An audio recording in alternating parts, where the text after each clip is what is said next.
Manchester City manager Pep Guardiola looked back on the stunning 4-0 home defeat by Tottenham and delivered a simple truth. "We have to accept the reality and break it," he said. Given he began his post-match news conference by saying, "When you lose 4-0 there is not much to say," before offering his congratulations to Spurs on their biggest away win at City, Guardiola then spent quite a bit of time talking about it. How, after so much success over such a long period of time, a dip was inevitable. How little details were the cause of major problems, due in part, but not exclusively, to the number of injuries his side are struggling to cope with. How his belief in the players has not been shaken because of all they have achieved for him. But also how he will not ignore the reality of 5 successive defeats, something he has never experienced as a manager and City as a club last went through in 2006 when Stuart Pearce was in charge. Neither can he ignore that Liverpool would move 8 points clear with a win at Southampton on Sunday, with a meeting with City at Anfield next up. "In 8 years we never lived this. I knew sooner or later we would drop. I never expected to lose 3 Premier League games in a row, but we have been incredibly consistent again and again and again. Now we cannot deny the reality that sometimes happens in football and life is here." How bad is it for Man City? City's current run represents the longest losing streak of Guardiola's managerial career and their worst since 2006 under Stuart Pearce. This is the first time City have lost 3 successive Premier League games under Guardiola. Guardiola had never previously lost a home league game by 4 goals in his managerial career. This is the joint biggest defeat for Guardiola as a manager.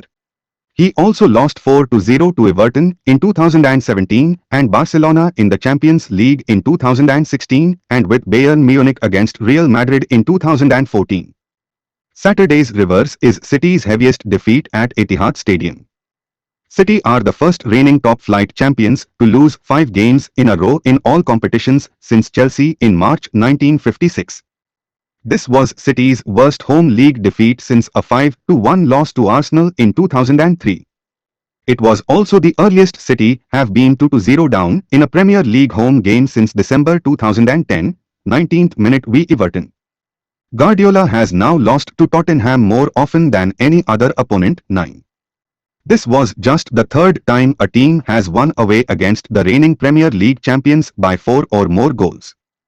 City had 23 shots in this game to no avail, their most in a Premier League game they failed to score in since a 2-0 loss to Manchester United in March 2021. Where are things going wrong for the champions? The stats show several areas, apart from just the results, where City are in decline. City are being hit on the counter-attack much more than during any other season under Guardiola. They have faced an average of 1.17 shots on the counter per game this season. The previous highest total was 0.66 2 seasons ago. 4 of Spurs' 5 chances in the second half were from what Opta call a fast break, including Pedro Porro and Brennan Johnson's goals. This season, excluding penalties, they are conceding 1.25 goals a game compared to 0.79 last term. They are only conceding a similar amount of shots per game, 7.8 now compared to 7.7 last term, but the quality of those shots is much better with the expected goals conceded, XGC, of 1.26 version 0.8 last time. They are struggling to cope with the absence of Rodri, the best defensive midfielder in the world and Ballon d'Or winner. In Premier League games with him in the team since the start of last season, they have won 78% of games when he plays and 50% without him.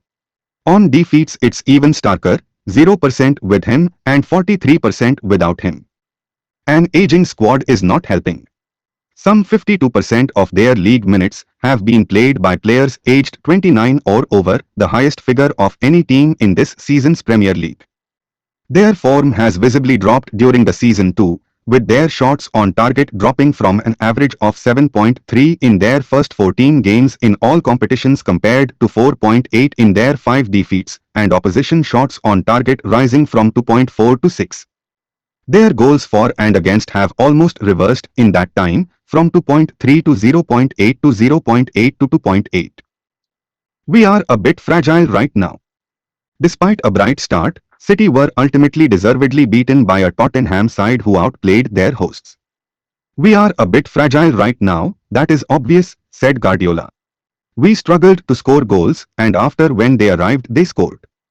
We are playing with a little bit of negativity in our thoughts, but this is normal. Football is a sense of mood. We were always a consistent team conceding few chances. Our game was about control. This is not a team created to do box to box 40 times in a game, we are not good at that. We were always a team who conceded few, but now we concede more. I would like there to just be one reason, but there are many. Former England striker Alan Shearer said on Match of the Day, there were so many things wrong. It's not just not having Rodri, it is defenders not defending properly. They haven't got the press right all over the park. There is plenty to work on, there was no protection, and they were too open. Liverpool away is a massive game next weekend for Man City. For the first time I would have real concerns over them. I am seeing too many worrying signs. If Liverpool win on Sunday and next week, I think Man City would find it really tough. Former Manchester United defender Gary Neville described it as a sobering day for the champions, while ex-Tottenham midfielder Jamie Redknapp said Man City were too easy to play against. Ex-Man City defender Micah Richards told Sky Sports, I am flabbergasted. Spurs showed great quality, but from Man City it was truly awful. They got dominated in midfield, they look like there is a lack of energy, a lack of conviction. Is there any way back in the title race? It has not escaped anyone's notice that, although City play Dutch side Feyenoord in the Champions League on Tuesday, their next Premier League assignment is at Liverpool next Sunday. Given Arne Slot's men are already 5 points ahead prior to Sunday's trip to Southampton, the gap could become 11 points by the time next weekend is over. If Liverpool do beat the Saints, only once has a team had a bigger lead after 12 games, Man Utd in 1993-94, who went on to win the title. Opta's supercomputer gives Man City just a 25.3% chance of retaining their title. Asked directly whether 11 points would be too many to claw back, Guardiola stated firmly, yes, it's true. But we are not thinking about winning or losing the title, we are not in the situation to think about what is going to happen at the end of the season. If in the end we don't win, it's because we don't deserve it. Now you realize how difficult what we have done is.